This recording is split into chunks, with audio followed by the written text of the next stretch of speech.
ကားပေါ်ကမင်္ဂလေး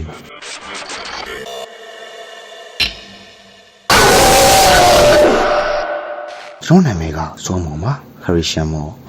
ရန်ကုန်မြို့ကမာရွတ်ဘက်မှာနေတာပေါ့ကျွန်တော်အသက်ကတော့22နှစ်ရှိပြီကျွန်တော်ကတက္ကစီဒရိုင်ဘာတယောက်ပါညမှာကျွန်တော်ဘော်ဒါမွေးနေမှာတောက်ကြစားကြရင်အိမ်ကိုပြန်တော့တော်တော်လေးကိုညှင်းနေနေတာ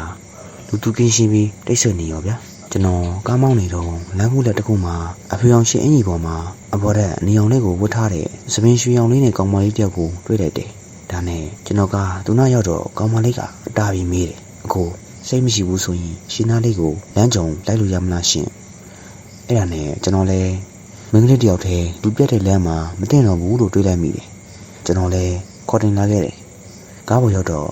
ကျွန်တော်ကညီမလေးကိုဘယ်ကိုပို့ရမလဲမေးလိုက်တော့ကောင်မလေးကလိပ်စာချော်ရဲလေးတစ်ခုကိုကမ်းပေးတယ်ဗျဒါနဲ့နေပါအောင်ညီမလေးနာမည်ကဘယ်သူတော့လို့မေးလိုက်တော့ညီမနာမည်ကငိုပါလို့ပြန်ဖြေတယ်ကျွန်တော်လည်းလိပ်စာကိုကြည့်လိုက်တော့ဩကွင်းချောင်းလမ်းဘက်ပဲလမ်းတင်တာနဲ့တင်ခေါ်လာခဲ့တယ်မောင်းလာနေတော့ကွင်းချောင်းလမ်းဘက်ရောက်တော့အကိုရပြီညီမကြီးကရှင်နာလေးမှာပါရှင်ကျေးဇူးတင်ပါတယ်နော်လို့ပြောတယ်ဗျကျွန်တော်လည်းညဘက်တယောက်တည်းမထွက်နဲ့လူပြက်လို့အနေများတယ်လို့ပြောလိုက်တော့သူကစိတ်မပူပါနဲ့ရပါတယ်လို့ပြန်ဖြေလိုက်ပါတယ်ပြီးတော့ကျေးဇူးတင်တဲ့အနေနဲ့သူ့အပေါ်တဲ့ကိုကြီးလေးကိုချွတ်ပြီးအကိုဒါလေးယူထားနော်ကျမမှာပတ်ဆိုင်မပါတော့လို့ဒါကိုမြေတောင်လက်ဆောင်အနေနဲ့ပြရပါလို့ပြောလာပါတယ်ဗျအစကတော့ငင်းနေတယ်ဗျပြီးတော့ပြန်မှုအချိန်ကလည်းနောက်ကျနေပြီအိမ်ကမသားကလည်းကောမှဆိုးတာကြောင့်ငါရမှာပြန်လာပြီးမဲလို့တွေးပြီးကျွန်တော်လည်းယူလာခဲ့လိုက်တယ်နောက်ရကြသူ့အိမ်ကိုလာပြီး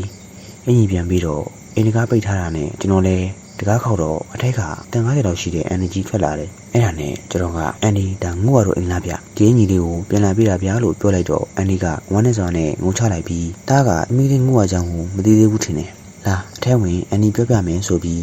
အိမ်ထဲကိုခေါ်လိုက်တယ်ဗျကျွန်တော်ကခွန်တကုံမှာထိုင်ခိုင်းထားပြီးဖေကြီးတမီးလေးငို့ရငယ်ချင်းရောက်နေတယ်ထွက်ခဲ့ပါအောင်ရှင်အခန်းထဲကဦးလေးကြီးတယောက်ထွက်လာပြီးကျွန်တော်ရှေ့နှစ်စလုံးဝင်ထိုင်ကြတယ်ကျွန်တော်လည်းဘေးကုံကငို့ရတို့မိသားစု3ယောက်ရဲထားတဲ့ပုံကိုမြင်လိုက်တယ်အဲ့မှာဦးလေးကြီးကတားရီငို့ရကဦးတို့သမီးပါလွန်ခဲ့တဲ့2လလောက်ကပျောက်သွားတာသူအိမ်ပြန်မလာလို့ဦးလေးတို့ရဲကိုတော့အကြောင်းကြားခဲ့သေးတယ်ဒါနဲ့နောက်နေ့လောက်နေတော့မြို့ပင်ဘက်ကအမိုက်ပုံမှာအလောင်းကိုရဲရီရှာတွေ့ကြတယ်သူမကိုရက်ဆက်စွာတားမြပြုတ်ခြင်းပြီးတပ်ပြတ်ထားခဲ့တဲ့ပုံစံအသားရဲလို့ပြောလိုက်တော့ကျွန်တော်လည်းကျွန်တော်နားကိုယ်တော်မြုံနိုင်ဖြစ်သွားတယ်ဘာငို့ရသေးပြီလားဒါဆိုငါလိုက်ပူတာဘာကြီးလဲတရေလားလို့တွေးပြီးကြောက်လန့်တုန်လှုပ်သွားခဲ့တယ်ဗျဒါနဲ့ကျွန်တော်လည်းကျွန်တော်ထိန်ပြီးအင်ကြီးအနီကိုသူမိဘတွေစီပေးခဲ့ပြီးကျွန်တော်အိမ်ထဲကအမြန်ထွက်လာခဲ့တယ်ဗျအဲ့ဒါနဲ့ကျွန်တော်လည်းကားထဲရောက်တော့ကျွန်တော်ငို့ရကိုထပ်မြင်ခဲ့တယ်ဗျဒီတစ်ခေါက်တော့လူနဲ့မတူတော့ပဲမကောင်းဆိုးဝါးနဲ့တူနေတယ်လို့ခံစားမိပြီးနောက်ကိုလှည့်ကြည့်လိုက်တော့မရှိတော့ပါဘူးနောက်ရကြကျွန်တော်လည်းအလုံးစင်းတော့ဖျားချောင်းတစ်ခုမှာငင်းငင်းတဲ့ဘဝကိုပိုင်ဆိုင်ပါစေအာရင်ပြီးငို့ရပါလို့ဆုတောင်းပေးခဲ့တယ်ဗျ